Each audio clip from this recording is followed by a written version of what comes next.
राजधानी दिल्ली। रात के 12 बजे थे। रात का सन्नाटा।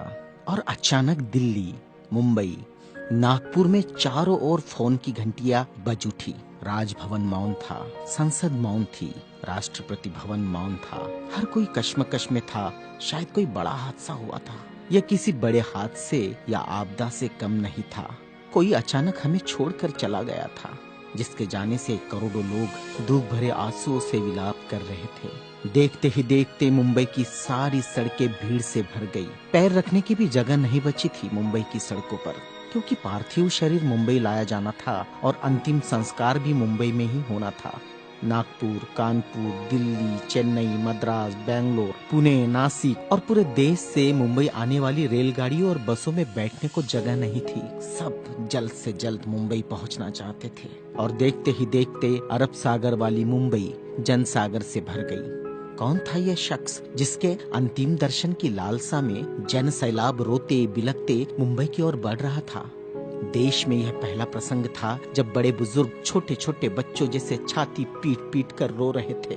महिलाएं आक्रोश कर रही थी और कह रही थी, मेरे पिता चले गए, अब कौन है हमारा यहाँ। चंदन की चिता पर जब उसे रखा गया तो लाखों दिल रुदन से जल रहे थे।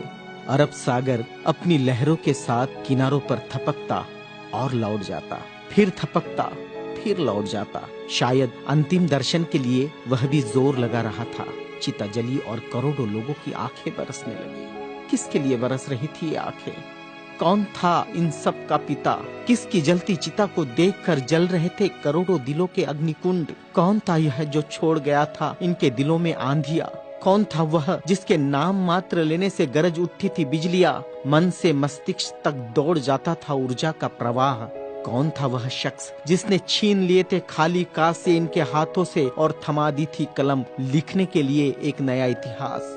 आंखों में बसा दिए थे नए सपने, ओठों पर सजा दिए थे नए तराने, धमनियों से प्रवाहित किया था स्वाभिमान अभिमान को, दास्यता की जंजीरें तोड़ने के लिए दिया प्रज्ञा का शस्त्र। चिता जल रही थी अरब सागर के किनारे और देश के हर गांव के किनारे में जल रहा था एक स्मशान। हर एक शख्स की आंखों में और दिल में भी जो नहीं पहुंच सका था अरब सागर के किनारे, एक टक देख रहा था वह उसकी प्रतिमा या गांव के उस झंडे को जिसमें नीला चक्र लहरा रहा था, या बैठा था भूख प्यास भूल कर अपने समूह के साथ उस जगह जिसे वो बुद्ध विहार कहता था। क्यों गांव शहर में सारे समूह भूखे प्यासे बैठे थे उसकी चिता की आग ठंडी होने का इंतजार करते हुए? कौन सी आग थी जो वह लगाकर चला गया था? क्या विद्रोह की आग थी या थी वह संघर्ष की आग? भूखे नंगे बदनों को कपड़ों से ढकने की थी आग? असमानता की धज्जियां उड़ाकर समानता प्रस्थापित करने की आग? चवदार तालाब पर जलाई हुई आग अब बुझने का नाम नहीं ले रही थी। धू धू जलती मनुस्मृति धुएं के साथ खत्म हुई थी। क्या यह वह आग थी जो जलाकर चला गया था वह? सारे ज्ञानपीठ, स्कूल, कॉलेज मरुभूमि जैसे लग रहे थे। युवा युवतियों की कलकलाहट आज मौन थी। जिन्होंने हाथ में कलम थमाई, शिक्षा का महत्व समझाया, जीने का मकसद दिया, राष्ट्र प्रेम की ओतप्रोत भावना जगाई, वह युगंधर, वह प्रज्ञा सूर्य काल के कपाल से ढल गया था। जिस प्रज्ञा तेज ने चेहरे पर रोशनियां बखेरी थी, क्या वह अंधेरे में गुम हो रहा था? बड़ी अजीब कश्मकश थी। भारत का महान पत्रकार, अर्थशास्त्री, दूरदृष्टा क्या दृष्टि से ओझल हो जाएगा? सारे मिलों पर ऐसा लग रहा था जैसे हड़ताल चल रही हो। सुबह शाम आवाज देकर जगाने वाली धुआं भरी चिमनियां भी आज चुपचाप थी। खेतों में हल नहीं चला पाया किसान। क्यों? सारे ऑफिस, सारे कोर्ट, सारी कचहरियां सूनी हो गई, जैसे सूना हो जाता है बेटी के विदा होने के बाद बाप का आंगन। सारे खेतीहर मजदूर, किसान असमंजस में थे। ये क्या हुआ?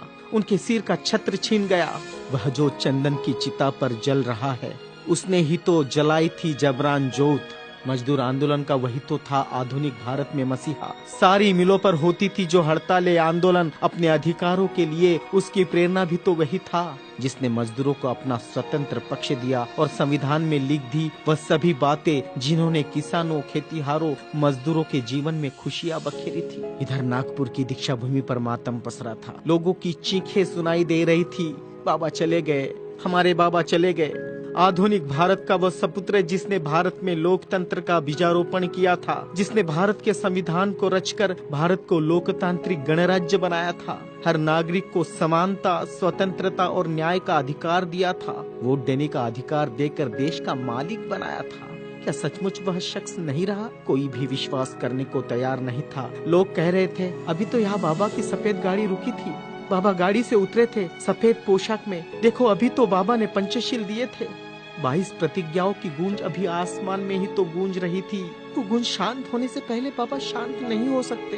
भारत के इतिहास ने नई करवट ली थी। जनसैलाब मुंबई की सड़कों पर बह रहा था। भारतीय संस्कृति में तुच्छ कहलाने वाली नारी, जिसे हिंदू कोड बिल का सहारा बाबा ने देना चाहा और फिर संविधान में उसके हक आरक्षित किए, ऐसी माँ बहनें लाखों की तादाद में स्मशान भूमि पर थी। यह भारतीय सड़ी गली धर्म परंपराओं के मुंह पर एक जोरदार तमाचा था, क्योंकि जिन महिलाओं को स्मशान जाने का अधिकार भी नहीं दिया, ऐसी 3 लाख महिलाएं बाबा के अंतिम दर्शन को पहुंची थी, जो अपने आप में एक विश्व विक्रम था। भारत का यह युगंधर, संविधान निर्माता, प्रज्ञा तेज, प्रज्ञा सूर्य, महासूर्य, कल्प पुरुष नव भारत को नवचेतना देकर चला गया। एक ऊर्जा स्रोत देकर, समानता, स्वतंत्रता, न्याय, बंधुता का पाठ पढ़ाकर, उस प्रज्ञा सूर्य की प्रज्ञा किरणों से रोशन होगा हमारा देश, हमारा समाज और हम। और पूरे विश्वास के साथ हम आगे बढ़ेंगे हाथों में हाथ लिए, मानवता के रास्ते पर, जहाँ कभी सूर्यास्त नहीं होगा, जहाँ कभी सूर्यास्त नहीं होगा, जहाँ कभी सूर्यास्त नहीं होगा।